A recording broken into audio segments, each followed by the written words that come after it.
하나님의 말씀은 창세기 24장 1절에서 27절까지 말씀을 보겠습니다.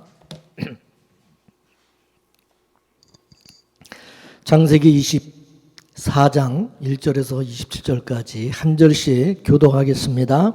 아브라함이 나이 많아 늙었고 여호와께서 그의 범사에 복을 주셨더라.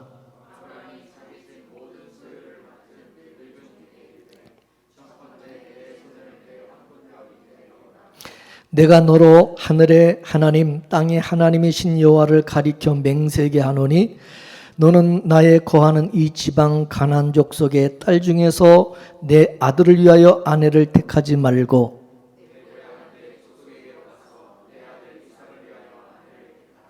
종이 가로되 여자가 나를 쫓아 이 땅으로 오고자 아니하거든 내가 주인의 아들을 주인의 나오신 땅으로 인도하여 돌아가리까.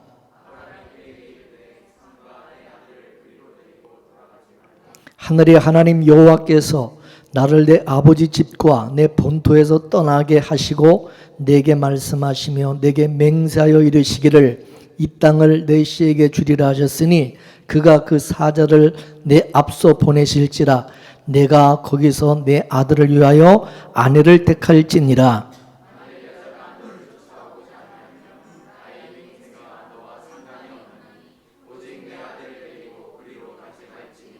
종이 이에 주인 아브라함의 환도뼈 아래 손을 놓고 이 일에 대하여 그에게 맹세하였더라.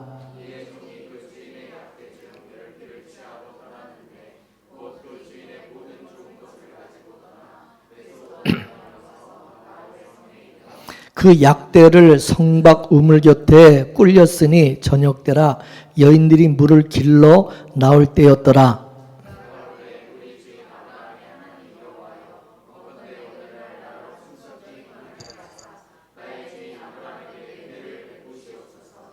성중 사람의 딸들이 물 길러 나오게 싸우니 내가 우물 곁에 섰다가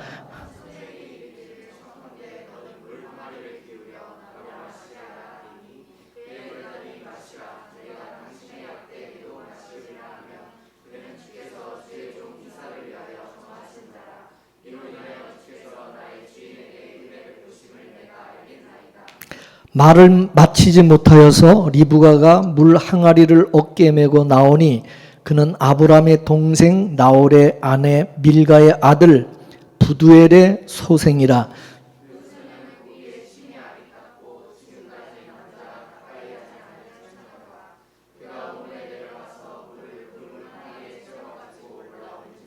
종이 마주 달려가서 가로되 청컨대 내 물 항아리의 물을 내게 조금 마시우라.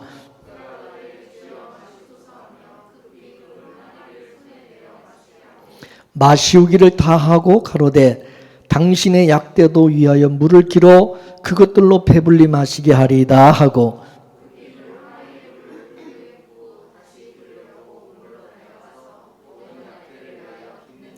그 사람이 그를 묵묵히 주목하며 여호와께서 과연 평탄한 길을 주신 여부를 알고자 하더니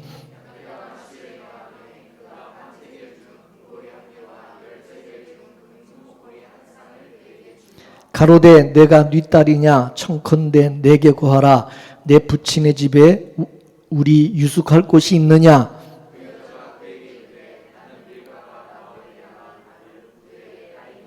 또 가로되 우리에게 집과 보리가 족하며 유숙할 곳도 있나이다. 가로되 나의 주인 아브라함의 하나님 여호와를 찬송하나이다. 나의 주인에게 주의 인자와 성실을 끊이지 아니하여 싸우며 여호와께서 길에서 나를 인도하사 내 주인의 동생 집에 이르게 하셨나이다 하니라. 아멘. 할렐루야. 기도하겠습니다. 하나님 아버지 감사합니다. 오늘도 또 이처럼 주님의 전에 나와 하나님의 말씀을 들을 수 있도록 또 우리에게 은혜를 주시고 또 귀한 깨달음을 주시니 감사합니다. 늘 우리의 삶 속에서 이와 같이 하나님의 일하시고 역사하심을 늘 우리가 경험하며 또 그걸 느끼고 확인할 수 있는 믿음의 사람들이 되게 하시고 또 영의 눈이 열어질 수 있는 저희들 모두 되도록 주님 역사하여 주시옵소서. 오늘 우리가 영적인 감각이 다시 회복되게 하시고 또 하나님의 마음을 주시고 또 하나님의 깨닫는 하나님의 우리의 계시의 정신과 지혜를 허락하여 주시옵소서. 모든 것을 주께 감사하며 예수님의 이름으로 기도 올리옵나이다. 아멘. 할렐루야.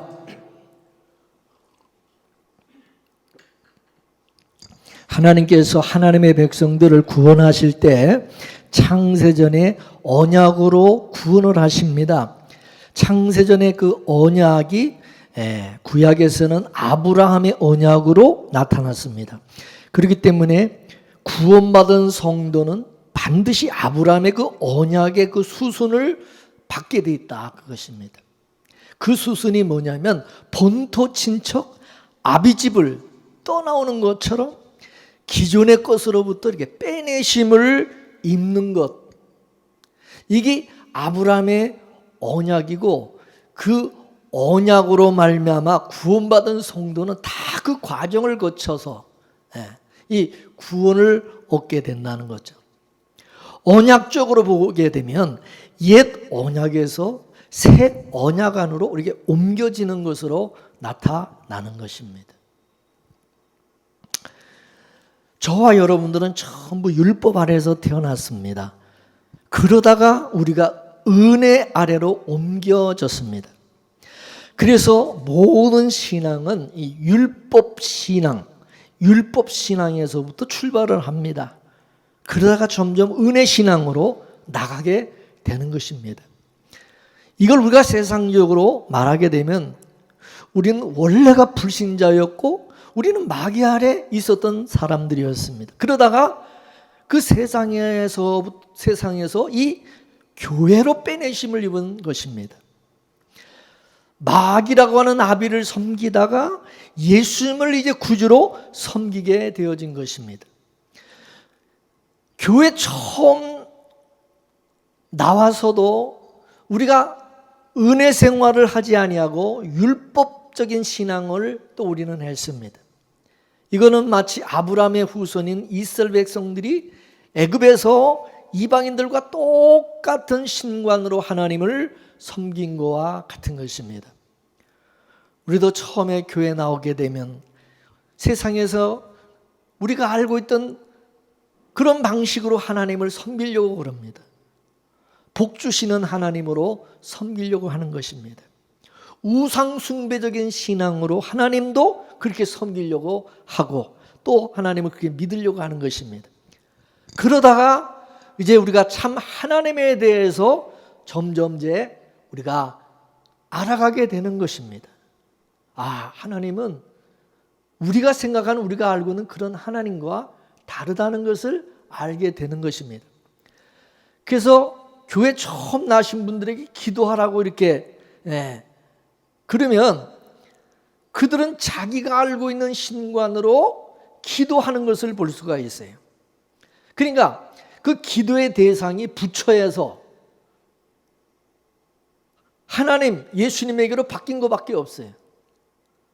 근데 그 내용을 보면은 뭐 부처를 섬길 때 그 하던 기도 내용이나 뭐 교회 와서 하나님께 기도하는 내용이나 똑같아요. 뭐 달린 게 없어. 기도 내용은 대상만 바뀐 거예요. 그죠? 복 달라는 기도밖에 없어. 그래서 우리는 다 이런 신앙을 가지고 있었어요.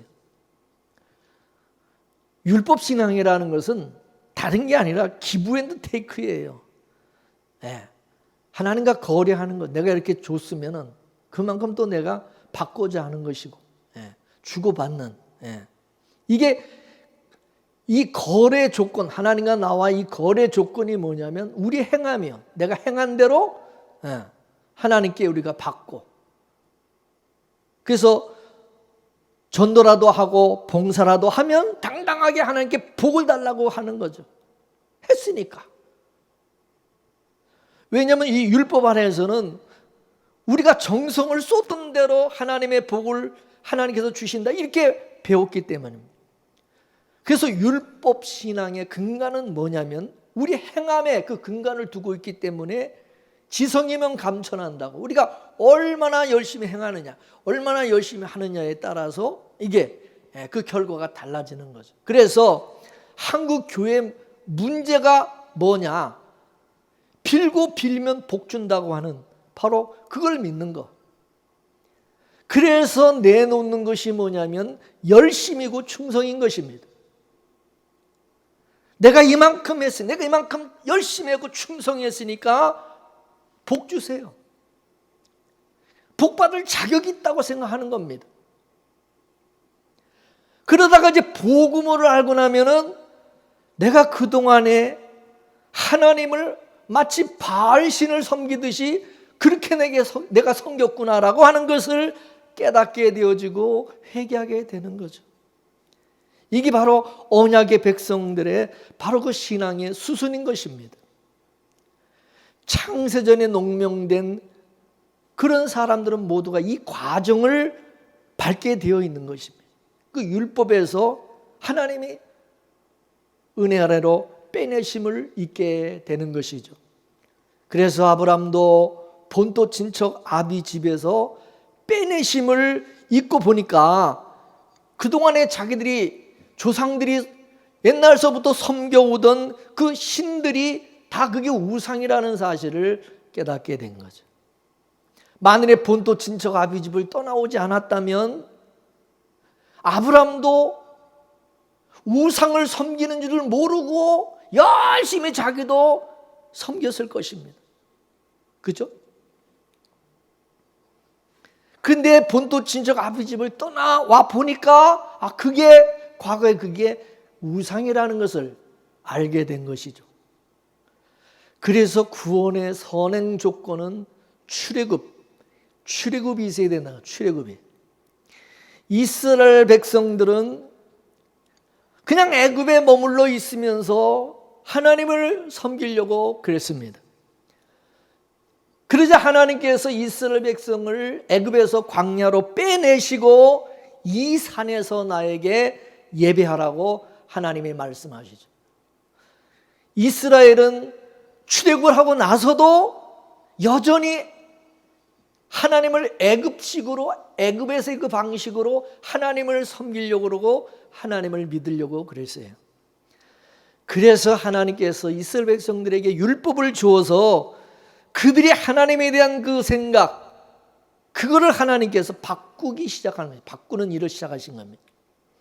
그래서 광야 40년 동안에 애굽에서 태어난 애굽의 방식으로 하나님을 섬겼던 그 1세대들은 거의 다 이 광야에서 다 죽었어. 옛사람들은 다 죽은 겁니다. 옛사람은. 그 옛사람의 죽음이 이 광야 생활을 통해서 옛사람을 하나님이 죽이신 거죠. 오늘 이삭의 아내가 될 이 리브가도 하나님의 창세전의 언약에 의해서 이게 언약의 자녀예요. 언약의 후손이에요. 그죠? 하나님께 택한 바. 그러면은 이 리브가도 여전히 본토 친척 아비집, 옛날 아브라함의 그 고향인 갈대아 우리에 지금 여전히 거기 살고 있단 말이에요. 리브가가.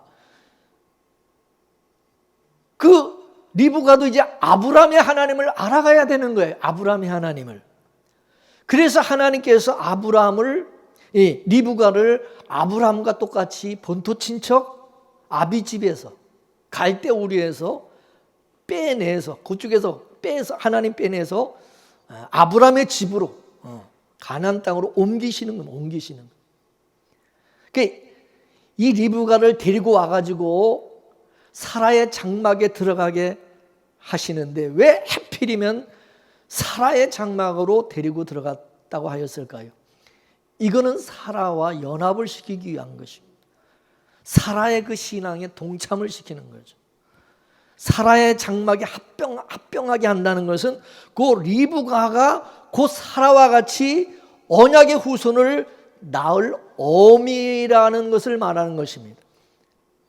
하나님의 리브가를 통해서 아브라함의 그 언약을 펼쳐 가고 있는 것입니다. 사라가요, 처음에 이 사라도 아기를 낳았어요, 못 낳았어요? 아기를 못 낳았어요. 경수가 끊어지고 여자로서 죽은 자가 돼서야 비로소 하나님의 언약으로, 하나님의 은혜로 이삭을 낳게 되었어요. 그죠? 사라의 그 죽은 몸과 같은 그 몸에서 이삭을 생산한 것과 같이 리브가도 똑같이 사라와 같이 시집을 왔는데 결혼했는데 아기를 못 낳았어요. 아기를 못 낳았어요. 이 리브가도. 잉태하지 못한 이 리브가도 역시 하나님의 은혜로 자식을 낳게 되는 것을 보게 됩니다. 그렇게 함으로 말미암아 하나님은 없는 것에서 있게 하시는 창조주 하나님이시라는 것을 그거를 경험하게 하시고 그를 알아가게 하시는 것입니다. 그렇게 하기 위해서 리브가를 본토 친척 아비 집에서 빼내 오신 거예요. 만일에 본토 친척 아비 집에 여전히 리브가가 있었다면 거기서 산다면 그런 하나님을 리브가도 모를 것입니다.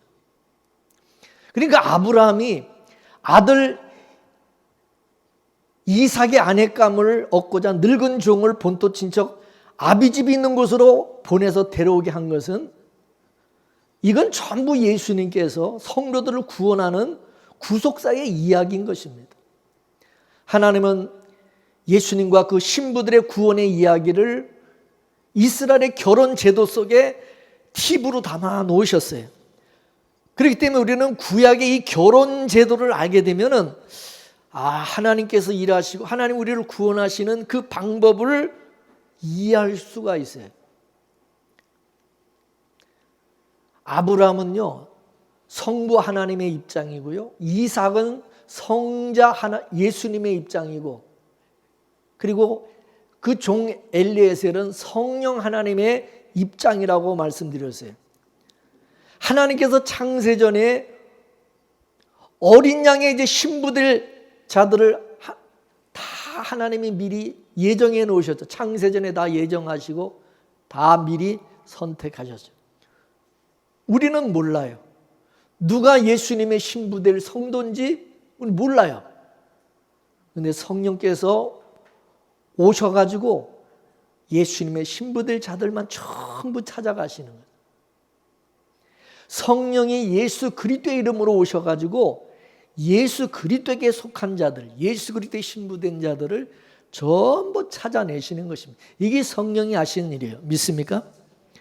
그런데 성령께서 그냥 오시는 게 아니죠. 성령이 우리에게 오실 때는 반드시 신랑 되시는 예수님의 것을 가지고 오신다. 예수님의 것을. 마치 아브라함이 엘리에셀에게 이삭의 아내인 리브가에게 줄 각양의 빈폐물을 그걸 가지고 가서 그걸 주게 한 것처럼 성령께서도 예수님의 것들을 가지고 와가지고 우리 성도들에게 주신다. 그게 바로 성령의 은사인 것입니다. 믿습니까?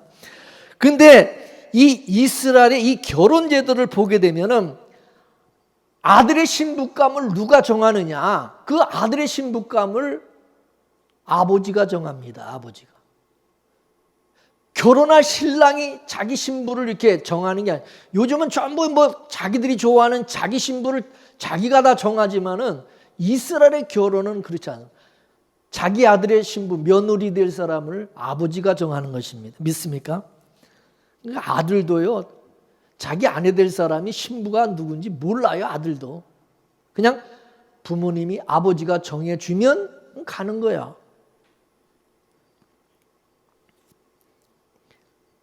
그래서 아들의 홍기가 차면은 아버지는 자기 집에서 가장 똑똑한 종을 이제 며느리감에게 며느리 될 그 집으로 보내는 겁니다. 그때 그냥 보내는 게 아니라 혼숙감을 들려서 보내는 겁니다. 이스라엘은요, 신랑이 신부에게 결혼 지참금을 주어서 사오는 것으로 그렇게 되어 있어요. 그러니까 종은 결혼 지참금과 또 아들이 신부될 아가씨에게 줄 그 결혼 빈폐물을 가지고 가가지고 결혼 지참금은 그 아버지에게 주고 그 빈폐물은 그 신부될 그 여자에게 주는 것입니다. 그래서 이 이스라엘은요, 약혼과 동시에 사실혼으로 인정을 합니다. 이거는 값으로 계약을 한 그 상태이기 때문에 그렇습니다. 이미 값을 치렀기 때문에. 만일에 결혼할 의사가 없으면 그 빙패물과 그 결혼 지참금 받으면 됩니까? 안 됩니까? 그거 거절해야 되는 거죠. 근데 이미 받아놓고 안 한다? 그렇게 할 수는 없습니다. 받았으면 이미 그거는 뭐 사실혼으로 인정하는 것입니다. 이렇게 계약이 이제 성사가 되면 신부는 이제 신랑이 준 것으로 단장을 하게 되고, 그리고 나는 임자가 있는 사람이다 라고 하는 것을 동네 총각들에게 공포를 해야 됩니다. 그리고 신부는 종이 알려준 신랑의 그 정보를 가지고 이제 신랑을 맞이할 준비를 하게 되는 것입니다. 그 기간이 보통 1년에서 3년 정도가 되는 것입니다.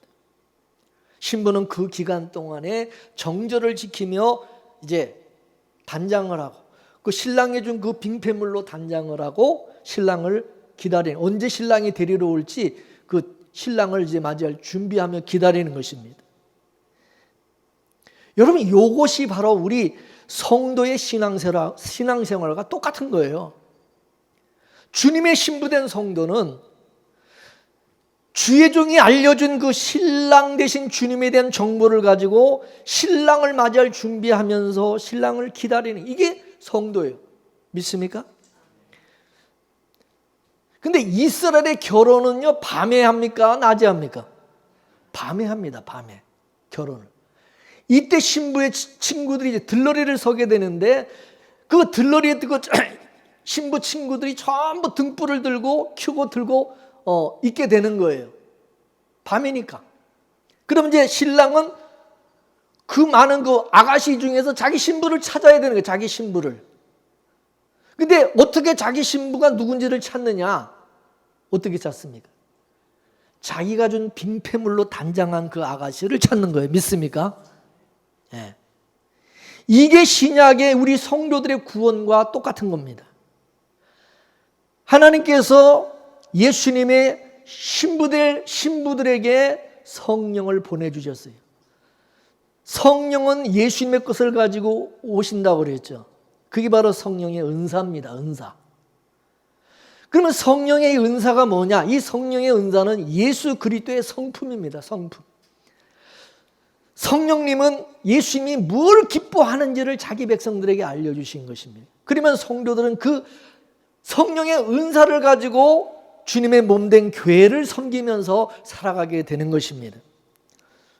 오늘 본문 이 16절을 보게 되면요, 리브가에 대해서 어떻게 말하고 있느냐? 16절 말씀 한번 보겠습니다. 16절 시작. 그 소녀는 보기에 심히 아리답고 지금까지 남자가 가까이 하지 아니한 처녀더라. 아멘. 리브가는 심히 아리답고 남자를 가까이 하지 아니한 처녀라고 말씀하고 있는데, 이 아리답다, 이 말은요, 사라에게도 사용되었고, 오늘 이 리브가에게도 사용되었고, 리브가의 며느리가 될 그 사라, 라헬에게도 똑같이 사용이 되었어요. 이거는 어떤 미적인 아름다움을 말하는 게 아니라고요. 말하는 게 아니라 영적인 의미로 믿음의 아름다움을 말하는 것입니다. 또한 남자를 알지 못한다는 얘기는 그건 순결하다는, 순결. 이는 곧 마음이 오직 남편 한 사람에게만 고정되어 있다, 그런 말입니다. 믿음의 정절을 지킨다는 뜻입니다. 이거는 우리 성도들이 세상을 사랑하고 주님보다 세상 것을, 세상의 어떤 가치를, 그거를 우리가 추구하며 세상 가치로 살아가지 아니고 오직 믿음으로 산다, 그런 말씀인 것입니다. 야고보에서 뭐라고 말씀합니까? 주님의 신부된 성도가 세상을 사랑하는 것을 뭐라고 그랬어요? 간음이라 그랬어요. 뭐라고요? 간음이라. 왜 간음이라는지 그 의미를 알아야 됩니다. 이해가 되십니까?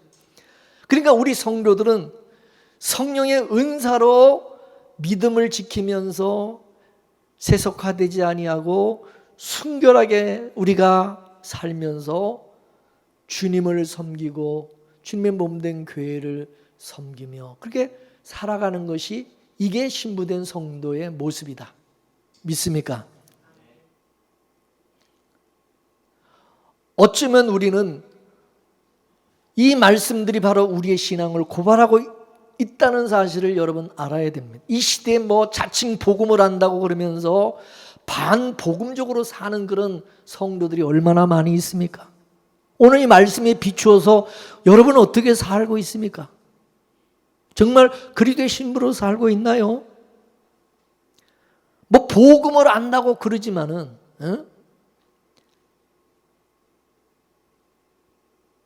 어떤 마음으로 사냐 이게. 성령께서 주신 그 은사를 가지고 정말 우리가 살아가고 있는가? 교리와 실천이라고 하는 것은 양쪽 바퀴와 같습니다. 온전한 신앙이라고 하는 것은 교리를 삶으로 살아가게 되어 있는 겁니다. 복음도 마찬가지입니다. 복음도 복음이 담고 있는 내용을 삶으로 풀어내게 되어 있는 거예요. 반드시. 이와 같이 리브가의 그 아리따운 그런 마음이 약대들에게 물을 먹이는 모습으로 나타난 것입니다. 그 속에 은혜의 마음, 국률의 마음이 있기 때문에 그렇습니다. 이것이 생전 처음 보는 나그네를 대접하고 영접하고 섬기는 그런 모습으로 나타난 것입니다. 마태복음 25장을 보게 되면 그 25장에 나오는 양들처럼 과부나 고아나 가난한 자들을 보고 가만히 있지를 않고 그 속에 은혜의 마음이 그 나그네들을 그런 자들을 돌아보게 하는 것입니다. 자기 안에 국률이 이웃에게 자기 것을 내어놓는 것으로 나타나는 것입니다. 이걸 성령의 열매라고 그러고 이러한 것은 금지할 법이 없다고 말씀하고 있습니다. 그거는 말릴 수가 없다 그 말입니다. 그거는 그 마음에서 우러나와서 하는 것이기. 못 말린대. 성령의 그런 하나님이 예수 그리스도의 마음을 가진 사람들은 당연히 그게 말린다고 그걸 강요한다고 시킨다고 하는 게 아니라 그게 나온다. 선한 사마리안 우리가 비유를 보게 되면은 세 부류의 사람들이 그 비유에 나오는데 제사장과 레인과 사마리아 사람이 나오죠. 근데 강도 맞는 사람을 보고 제사장과 레인은 그냥 지나가 버립니다. 근데 그 사람들 다 율법을 지킨다고 하는 사람들입니다. 하나님을 섬긴다고 하는 사람들이고 하나님을 사랑한다고 하는 사람들입니다. 근데 율법적으로 보면 죽은 자는 부정한 자이기 때문에 만지지 못하게 되어 있어요. 그래서 그들은 율법을 충실하게 지킨다는 명목으로 그들은 그렇게 했을 것입니다. 근데 사마리아 사람은 죽어가는 그 사람을 그냥 보고 지나치는 것이 아니라 상처를 치료해주고 또 그리고 주막으로 데리고 가서 자기 돈을 주면서 그 강도 맞는 자를 그걸 살려내지 않습니까? 법보다 생명이 우선이죠. 이게 바로 사랑이라는 거죠. 그런데 율법은 한마디로 말해서 율법을 딱 하나로 요약하면 뭐죠? 사랑입니다. 사랑. 하나님 사랑, 이웃 사랑. 그게 율법이에요. 그죠? 예수님의 제자들이 예수님에게 질문을 했죠. 계명이 뭐냐? 십계명 그게 뭐냐? 그러니까 예수님이 간단하게 먼저는 하나님을 사랑하고 두 번째는 내 이웃을 내 몸같이 사랑하는 것이다. 그렇게 딱 정리해. 그죠? 그러니까 이 제사장과 레위인들은 율법을 그냥 껍데기로만 지킨 거예요. 진짜 율법을 지킨 것은 아닙니다. 실제로 하나님의 계명을 지킨 사람은 누구냐? 이 사마리아 사람이라 이거죠. 그죠? 사마리아 사람이 곧 마태복음 25장의 양과 같은 사람이고 바로 리브가와 같은 그런 사람이다 이거죠. 지금 우물가에 지금 많은 여자들이 지금 있지만은 오직 리브가만이 자기 수고를 다하여서 물을 길어다가 약대들에게 전부 마시우게 했습니다. 이것은 그 리브가의 마음에 예수 그리스도의 마음을 주셨기 때문에, 예수 그리스도의 마음이 있기 때문에 그런 것입니다. 성령의 은사, 성품이 있기 때문에 그런 거죠. 지금도 마찬가지입니다. 창세전에 어린 양의 생명책에 농명된 사람들은 예수님의 운명에 동참하여서 살아가게 되어 있습니다. 왜 그렇게 사느냐? 성령의 은사가, 그들에게는 성령의 은사가 있기 때문에 그렇게 살게 되어 있다 이거야. 그게 나타난다 이거야. 예수님처럼 살게 되어 있는 거죠. 우리가 뭐 예수님처럼 살게 해주시옵소서, 우리도 예수님처럼 행하게 하십시오, 맨날 결단한다고 되는 게 아닙니다. 성령께서 우리에게 예수 그리스도의 마음을 주시면, 성령의 은사를 주시면 그렇게 살게 돼 있는 거예요. 믿습니까? 우리는 교리를 믿어가지고 구원을 받는 것이 아닙니다. 실제로는 구원받은 사람들은 교리를 읊조리는 것이 아니라 교리가 실제 삶 속에서 소금과 같이 녹아져서 맛을 내는 것으로 나타나는 것입니다. 소금이 그 맛을 잃어버리면 아무 소용이 없다고 그랬습니다. 교리를 백날 외우고 그걸 백날 그걸 암기하고 있으면서 실천하지 못하면은 그 맛을 못 내는 소금과 똑같다 그거죠.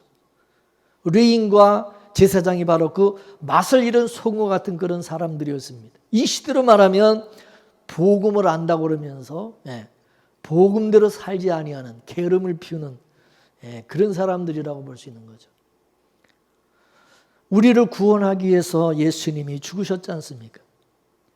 우리는 그 예수님의 생명으로 살아가고 있는 사람들이고, 예수님의 생명으로 살아가도록 또 성령께서 우리 속에 와 계시는 거죠. 그죠? 우리가 그렇게 살아가도록 우리에게 성령께서 우리 속에 오셨어요. 왜 우리 몸을, 이 육신의 몸을 왜 핏값을 주고 사시고 왜 우리를 구원했습니까? 그것은 이제 우리 몸을 가지고 예수의 삶을 살아가도록 하기 위해서 우리를 값을 주고 사신 겁니다. 믿으세요? 그러므로 그 안에 예수 그리스도가 있는 성도는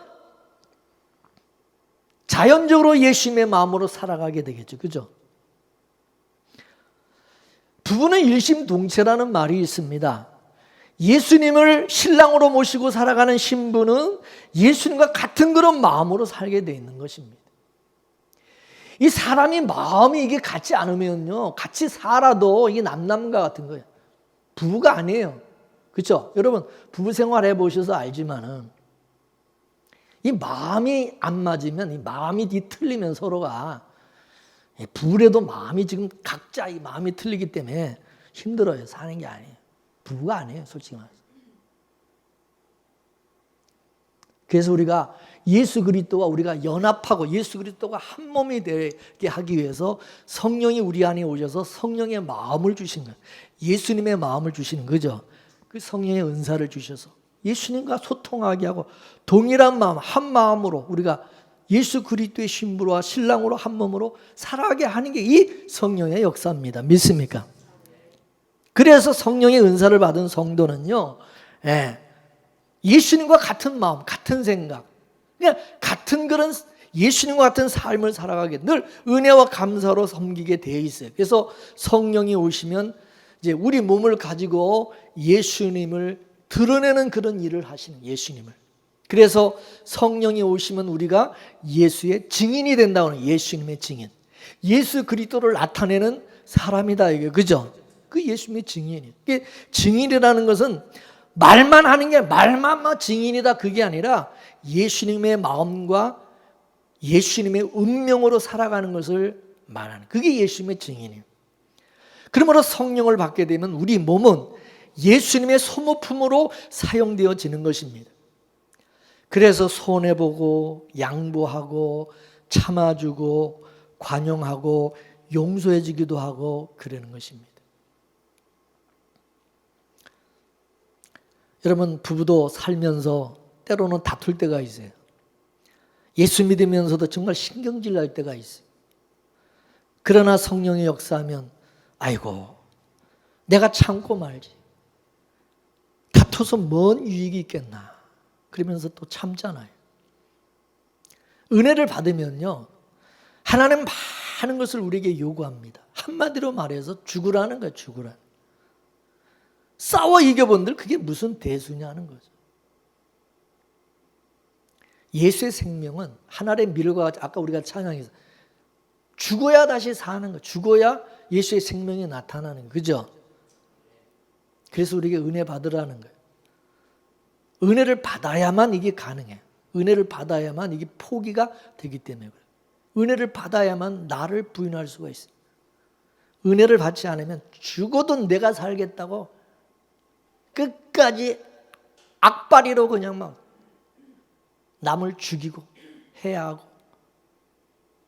내가 절대 손해 안 봐줘.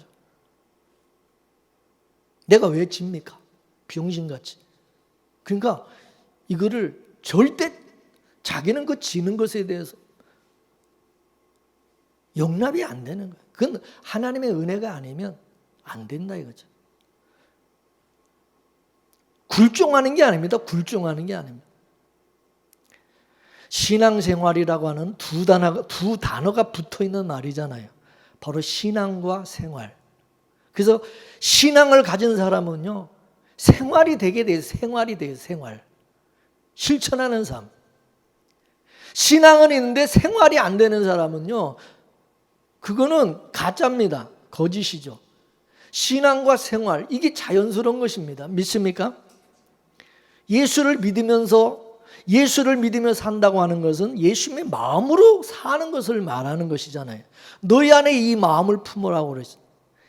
이미 예수님의 마음을 우리 마음에 심겨 놓으셨어요. 예수님의 마음을 심어 놨어요. 예수님이 예수님의 마음을 우리에게 성도된, 우리 신부된 성도에게 다 심어 놓으셨어요. 그러므로 성령을 받은 성도의 삶은 자연적으로 예수님을 나타내는, 예수님을 증거하는, 예수님의 그 운명으로, 예수님의 팔자로 살게 되어 있다. 이게 예수 그리스도의 사람으로 산다는 말씀인 것입니다. 말씀이 씨앗과 같이 뿌려지게 되면 그것이 우리 몸을 토양으로 삼아서 말씀이 담고 있는 것을 싹 틔우게 되어 있다 이거죠. 그리고 열매를 맺게 되어 있다. 이게 생명의 속성입니다. 예수님의 생명도 마찬가지다 이거죠. 예수님의 은혜도 마찬가지고, 하나님이 우리에게 예수의 생명, 은혜를 심어주, 성령의 은사를 우리에게 심어주시면 그게 자라나서 열매를 맺게 돼요. 자동적으로 은혜를 받으면 리브가와 같이 자기 수고를 아끼지 않는 그런 모습으로 나타난다 이것이죠. 믿습니까? 그러므로 예수를 10년, 20년, 30년을 믿으면서도 여전히 안진뱅이와 같이 살아간다? 그건 문제가 있는 신앙이죠. 교회 오기가 힘들다? 교회 나오는 것이 힘들다? 교회가 싫다? 같은 예수 믿는 성도가 꼴보기 싫다? 문제죠. 교회 가고 싶어 해야 되고, 교회가 그립고, 우리 성도가 그리워야 맞는 거죠. 그죠? 밥 먹는 것이 힘들다? 밥 먹는 것이 힘들다? 그건 문제 있는 사람 아닙니까? 성도가 교회 가는 것이 싫다? 말씀 듣는 것이 그게 싫다? 문제가 있는 거죠. 그죠? 뭐 간단한 거예요. 성도라고 한다면 하나님의 말씀을 듣기를 사모해야 됩니다. 그죠? 주님의 말씀을 왜 그게 듣기 싫어합니다? 여러분은 사랑하는 사람들과 맨날 통화하면서, 요즘은 뭐 그냥 맨날 영상통화하고 뭐 맨날 보고 맨날 하루에도 몇 번씩 그렇게 그러면서 왜 주님 음성 듣기를, 주님의 말씀 듣는 것이 왜 그게 싫습니까? 한 번 듣는 것으로 끝입니까? 주일날 한 번 설교 들었으니까 땡 끝입니까? 계속 듣고자 해야 되죠. 그죠? 그게 맞는 거 아닙니까? 건강한 사람은 일주일에 한 번 먹나요? 밥을 한 끼 먹고 끝납니까? 먹고 나면 또 배가 고프고 또 배가 고프고 그 음식을 찾는 것처럼 믿음이 건강한 사람들은 늘 말씀과 은혜를 사모하며 늘 은혜 받는 자리로 나오는 것이 그게 당연한 거다 이거 그죠? 그렇습니다 안 그렇습니다? 하나님의 말씀을 한 번 내가 들었다고 끝. 배부르다. 끝. 여러분 그렇습니까? 밥을 먹었는데 또 배가 고프듯이 말씀이 다시 듣고 싶어져야 되고, 그리고 그 밥맛이 이 밥이 입에 달듯이 하나님의 말씀이 꿀송이처럼 달아야 된다 이거죠. 그죠? 그게 건강한 신앙인 것입니다. 제일 여러분 무서운 게 뭐냐면 영적 교만입니다. 영적 교만. 자긍하고 자만하고 자족하고 자랑하고. 네. 이 제일 무서운. 그래서 선줄로 생각하면 넘어질까 조심하라. 그랬어요.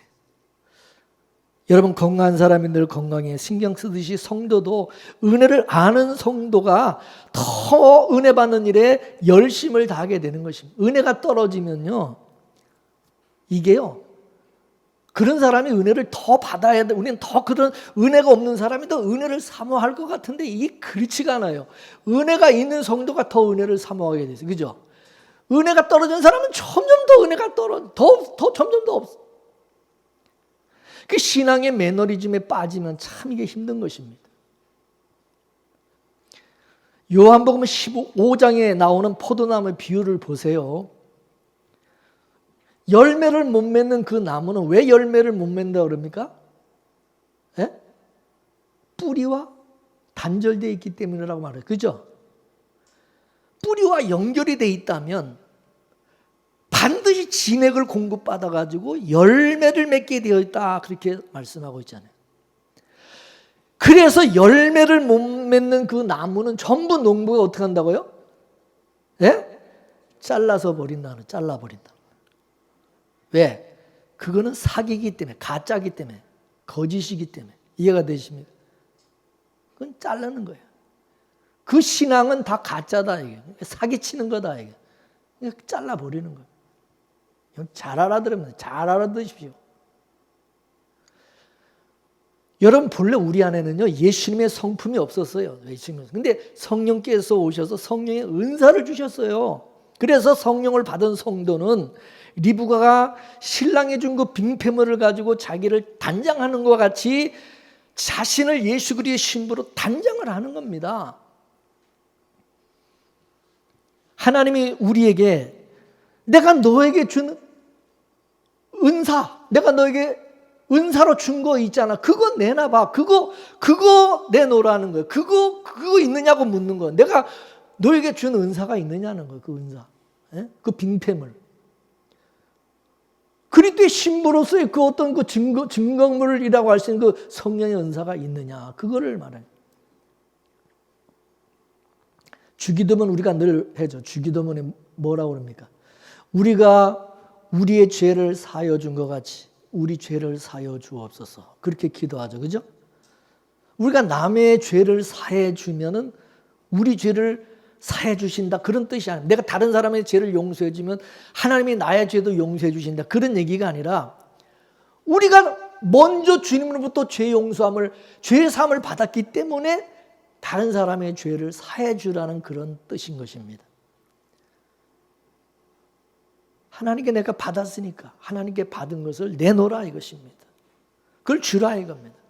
그죠? 네가 은혜를 받았으면 그 은혜를 베풀라, 내놔라. 사랑을 받았으면 사랑하고, 용서 받았으면 그 용서를 하라. 그렇게 되면 내가 다른 사람을 용서하고 다른 사람의 죄를 사해 주는 것이 그게 내 것이 아니라 그건 하나님의 것입니다. 하나님이 주신, 그죠? 예배소서 4장 30절에서 32절까지 말씀을 보겠습니다. 예배소서 4장 30절 시작. 하나님의 성령을 근심하게 하지 말라. 그 안에서 너희가 구속의 날까지 인치심을 받았느니라. 너희는 모든 악독과 노함과 분냄과 떠드는 것과 해방하는 것을 모든 악의와 함께 버리고 서로 인자하게 하며 불쌍히 여기며 서로 용서하기를 하나님이 그리스도 안에서 너희를 용서하신과 같이 하라. 할렐루야. 뭐라 그랬습니까? 하나님이 그리스도 안에서 우리를 용서해 줬으니까 너도 용서해 주라. 지금 그러잖아요. 그죠? 그러니까 우리가 하나님께 용서받은 것을 다른 사람에게 갚으라는 거예요. 우리에게 주지 않은 것을 하나님께서 요구하지 않습니다. 하나님이 우리에게 주신 것을 먼저 하나님 우리에게 주시고 그 주신 것을 그거를 내놓으라고 그러는 거예요. 믿습니까? 받은 것이 없는 사람은 내놓을 것도 없어요. 그러니까 하나님께 탕감을 받은 사람은 다른 사람에게 갚으라 이것입니다. 이게 사랑이라는 거죠. 사랑은 내리사랑이잖아요. 받았으니까 흘러보내는 거죠. 그죠? 우리가 이런 삶을 내어보일 때 하나님이 기뻐하신다. 그렇기 때문에 우리가 내어놓는 그 용서, 사랑, 알고 보면 그게 우리 게 아니라 그게 하나님의 것이 하나님. 그래서 하나님께 영광이 된다는 거죠. 그래 안 그래요? 내가 다른 사람을 용서하고 사랑하고 그게 하나님께 영광이에요. 그게 내 것이 아니라 하나님이 주신 것이기 때문에 믿습니까? 우리가 어떤 신앙의 열매를 맺었다. 신앙의 열매를 맺었다. 그러면 그게 내 자랑이 되면 안 되는 거예요. 그게 내 자랑거리가 되면 안 되는 거죠. 그것도 하나님이 주신 거기 때문에 은사로 주신 거예요. 그래서 베드로가 뭐라고 말했습니까? 따라하세요. 하나님이 공급해 주시는 힘으로 하라. 다 하나님이 공급해 주시는 힘으로 우리가 한 건데, 그죠? 우리가 하나님으로부터 먼저 용서받았기 때문에 용서하고 긍휼을 베풀고 자비를 나타내는 것입니다. 이해가 되시죠? 그래서 성경은 먼저 교리를 말하고 나중에는 실천을 얘기합니다. 이 교리가 나무라고 한다면 실천은 열매인 거예요. 열매. 그래서 우리가 로마서를 봐도 로마서 1장에서 11장까지는 뭐죠? 교리에 대해서 설명, 교리. 근데 12장부터 16장 마지막 장까지는 이 교리가 실제 삶에서 나타나는 것을 말씀하고 있습니다. 그래서 로마서 앞쪽은 교리고 그 뒤쪽은 뭐냐? 실천편입니다. 실천편.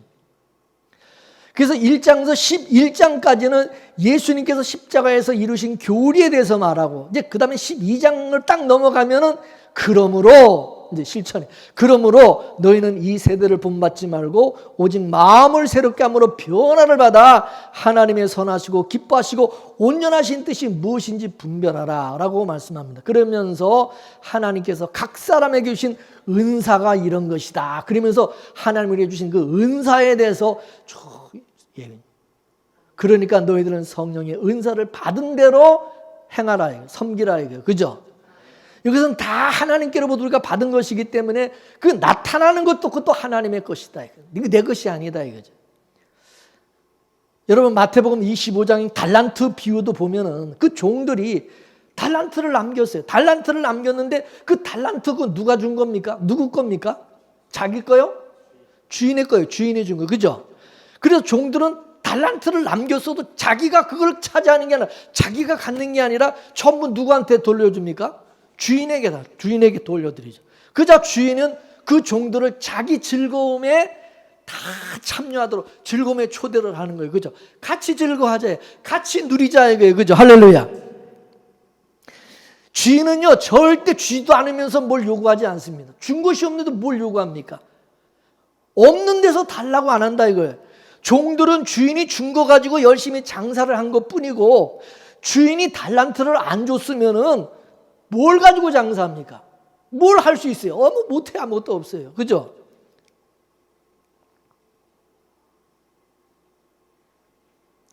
엘리에셀은 리브가가 수고하고 힘들어도 그 많은 약대들에게 물을 마시게 하는 그 모습을 이렇게 가만히 지켜봤어요. 근데 리브가가 보니까 엘리에셀이 기도한 대로 하는 것입니다. 기도하는 대로. 엘리에셀은 이것은 하나님께서 리브가에게 은혜를 주셔서 하는 일이구나라는 것을 딱 생각하게 된 것입니다. 하나님의 은혜가 리브가를 강건하니까 리브가는 마치 자기 약대들을 돌보는 것처럼 그렇게 지극정도 돌보는 거예요. 이게 남이 아니라 이게 한 식구라는 뜻입니다. 한 식구. 이 한 식구가 아니면 그렇게 할 수 없는 거죠. 그래서 엘리에셀이 종이 이제 리브가에게 너 누구 딸이냐? 너 누구 소생이냐라고 묻죠. 그러자 리브가가 나는 나홀에게서 난 부두엘의 딸이라고 그렇게 말을 합니다. 자, 창세기 22장 20절에서 24절까지 한번 말씀을 보겠습니다. 20장 시작. 일 후에 혹이 아브라함에게 고하여 이르기를 밀가가 그대의 동생 나홀에게 자녀를 낳았다 하였더라. 그 맏아들은 우수요 우수의 동생은 부수와 아람의 아비 구무엘과 게셋과 하소와 빌다스와 이들랍과 부두엘이라. 이 8사람은 아브람의 동생 나홀의 처 밀가의 소생이며 부두엘은 리브가를 낳고 나홀의 첩 루마라는 자도 데바와 가함과 다스와 마가를 낳더라. 아멘. 그러면서 그 다음 장으로 넘어가서 23장 1절을 보겠습니다. 1절 다 같이 시작. 사라가 127세를 살았으니 이것이 곧 사라의 향년이라. 아멘. 사라의 죽음 앞에 아브라함의 형제에 대해서 얘기를 하면서 리브가의 출생에 대해서 이야기하고 있어요. 이것은 이제 사라를 대신해서 하나님이 리브가를 지금 예배하고 계신다는 것을 지금 보여주고 있는 거예요. 그죠? 사라가 이제 죽습니다. 사라 이제 죽고 사라의 뒤를 이어서 지금 하나님이 리브가를 하나님이 예배해 놨다는 것을 말씀하고 있는 것입니다. 여러분 성경의 구조를 여러분 보세요. 21장은요. 부엘세바의 우물에 대해서 얘기하고 22장에서는 아브라함의 족보를 말하고 23장에 가가지고는 사라의 죽음에 대해서 말하고 있어요. 사라의 죽음 앞에 아브라함의 형제들의 족보를 말씀하는데 이 족보라고 하는 것은 계보를 말하는 거죠. 쭉 연결되어 있는 선과 같은 거죠. 같은 계통이다 그거죠. 아브라함의 동생이 나홀이고 그 나홀의 아들이 8번째 아들이 부두엘입니다. 부두엘. 이 8번째 아들 이 부두엘이 누구를 낳았냐? 바로 리브가를 낳은 겁니다. 그러니까 아브라함의 조카 부두엘이 낳은 딸이 리브가인 것입니다. 이해가 되십니까? 결국 아브라함은 자기 식구를 찾은 것입니다. 구원이 뭡니까? 자기 핏줄 찾는 거잖아요. 자기 핏줄. 예수님이 이 세상에 오신 것도 자기 핏줄, 자기 백성을 찾아 구원하기 위해서 오셨어요. 그죠? 창세전 어린 양의 책에 농명된 자들을 찾으시기 위해서 오신 겁니다.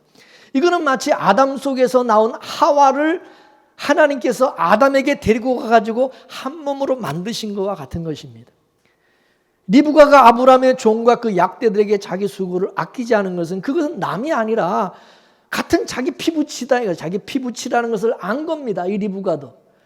이것은 하나님의 간섭하신 증거다 이겁니다. 그래서 남이 아닌 거예요. 열심히 내 약대처럼 물을 먹이는 겁니다. 그냥 물이 아니라 자기 생명을 준 것입니다. 은혜를 받은 사람들은요. 은혜 있는 사람을 딱 알아봅니다. 은혜 아래 있는 자를. 예수 그리스도의 사람들은 예수 안에 있는 사람, 같은 믿음의 형제를 알아봅니다. 그래서 교회 안에서 이 성도를 섬기는 것이 아깝지가 않아요. 리브가가 마치 약대를 그렇게 섬기듯이 같은 지체인 성도를 같은 형제와 자매로 보고 섬기게 돼 있다 이거예요. 믿습니까? 그 내가 그러려고 그런 게 아니라 성령께서 그렇게 하게 하세요. 그런 마음을 주신다 이게 믿습니까? 같은 형제와 같은 식구라는 것을 알아보게 하시는 거예요. 그걸 알아보게. 그래서 그런 마음을 갖게 만들어요. 그죠? 이게 한 성령을 우리가 마셨다고 하는 얘기예요. 한 성령을 우리가 마셨다. 우리가 다 같이 한 성령을 마셨기 때문에 그런 마음을 다 같이 갖고 있는 거예요. 그죠? 여러분 교회라고 하는 것은 배운 그 교리를 삶으로 풀어내는 것이 교회입니다. 그래서 서로가 서로를 섬기면서 내 것 네 것 따지지 아니하고 이 섬기는 것이 이게 교회인 것입니다. 초대교회 성령이 임하니까 서로 유무상통하잖아요. 그죠? 이것은 우리 모두가 다 한 형제고 한 몸이고 같은 가족이라는 것을 알기 때문에 같은 가족이라고 믿기 때문에 그런 겁니다. 이게 바로 교회의 모습이고 이게 천국의 모습이 어떠한 것인가를 보여주고 있는 겁니다. 오늘 우리가 살펴보는 리브가의 이 사건은 남의 얘기가 아니라 그 예수님의 가족의 이야기입니다. 예수님의 가족의 이야기. 믿습니까?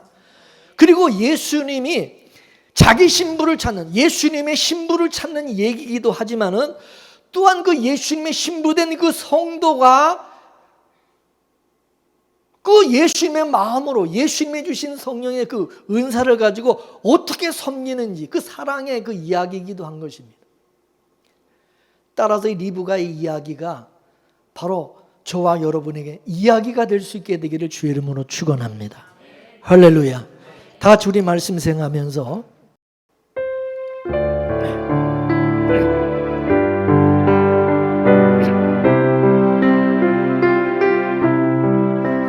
우리는 주님의 자녀 되었으니 우리는 형제요 자매라.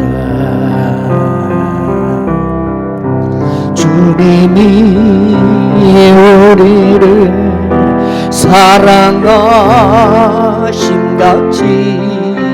우리도 서로를 사랑하자.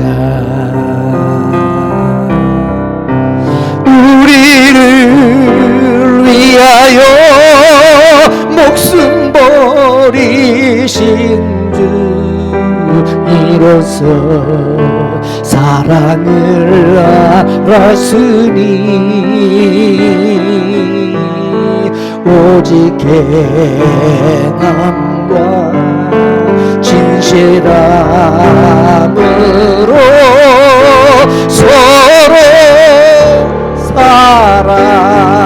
사랑하자.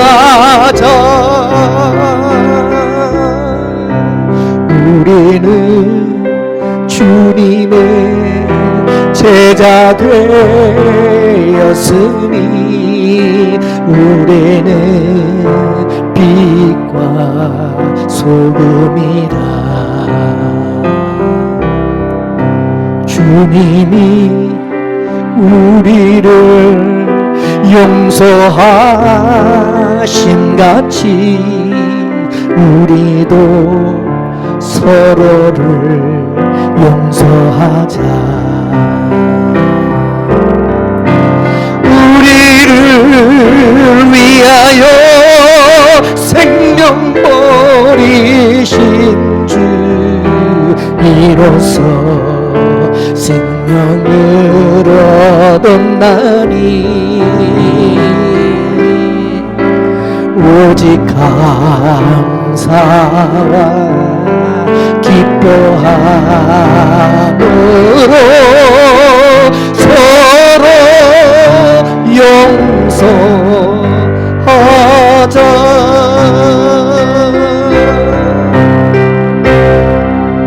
할렐루야. 기도합시다. 하나님, 리브가의 이야기가 나의 이야기로 들려지게 해주시니 감사합니다.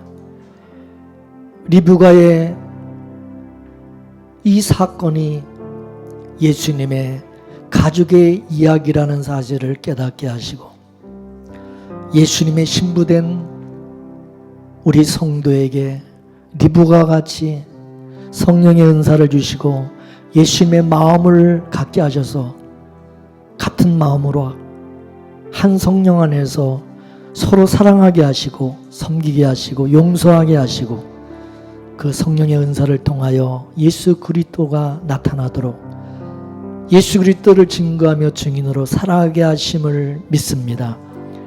주여 우리에게 성령의 은사를 더하여 주시고 받은 그 은사로 그 은혜로 이제 자기 사역을 위해서 사용하고 이용해 먹는 것이 아니라 주님과 주님의 몸된 교회를 위해서 사용하게 하여 주옵소서. 성령께서 우리 빗물의 교회 모든 살아가는 성도들 지체된 성도들에게 예수님의 이 마음을 성령께서 부어주시고 우리가 같은 마음으로 신랑 되신 주님을 맞이하는 신부된 성도로 살아갈 수 있도록 도와주시옵소서. 예수님의 이름으로 기도 올려옵나이다. 아멘.